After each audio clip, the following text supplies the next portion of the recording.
turpināsim uz muzikālās nots. Un jūs droši jau zināsieties, varat dziedāt līdzi. Domāju, ka tas talantiem netraucēs, viņiem nebūs. Un kā jau noprotat, nākamais dalībnieks dziedās. Tātad. Puisis ar skaistu. Tev tas jāsaka. Mums uzstāsies puisis ar skaistu balsi, jo... Viņš ir ne tikai labs dziedātājs, bet viņš ir arī basketbola treneris. Jā, visiem basketbola treneriem jābūt ar labu balsi, lai var atbilstīties. Lai komanda var sasaukt un nokoriģēt. Jā, tieši tādēļ sagaidām Aināru Eidonu.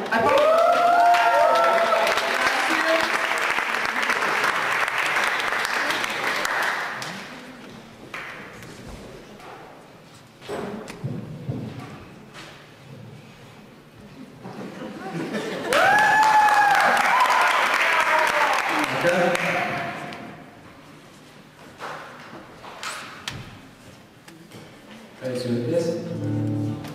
Jā.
Mēs jautāsim žūrijai, ko viņi ir saskatījuši šajā priekšnesumā. Jā, uzreiz, lai izsakās. Jūs nemūžīgi projām. ļoti skaista dziesma, skaists izpildījums, Raimons, Nīks. Man ļoti patika. Man patika tavs falsets. Tur augšējās. Tiešām, ļoti labi. Kā basketbola treneris un dziedātājs, man liekas, tas ir tāds baigi krūtais kompliments. Vai rītīgi tu ļaus tiem sīkajiem mūzikām? Falsetā.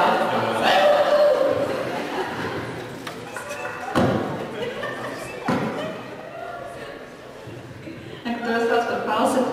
Jā, man arī patīk tavu vietiņu. Tas tev labi sanāca. Man ļoti patika, bet varbūt man pietrūk tā sajūta, ka tu dziedi uz auditoriju, ka tu auditorijai gribi tur, tā kā to vēstību nodot. Vai tu tagad dziedāji, tu biji iztēlojies kādu vienu cilvēku, vai kā mums to tā kā? Bet bija, ja? Un tieši, ka tu kur? Visam? Ok, jā. Zini, saka, ka es tiksos. Nē, jā, man patīk, man patiešām patīk. Man liekas, ka šeit tā klausoties vairāk, viņam nav mums sirds, ja tev bija dara, jākabās, man jau patīks. Man liekas, daudz, kas tika jau pateikts, bet man uzmanību piesaistītā autorā ļoti labi izskatās.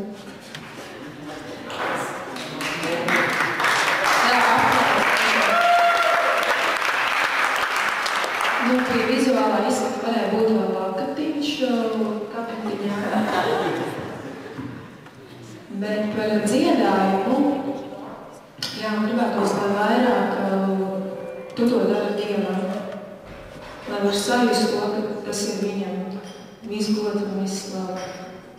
Paldies!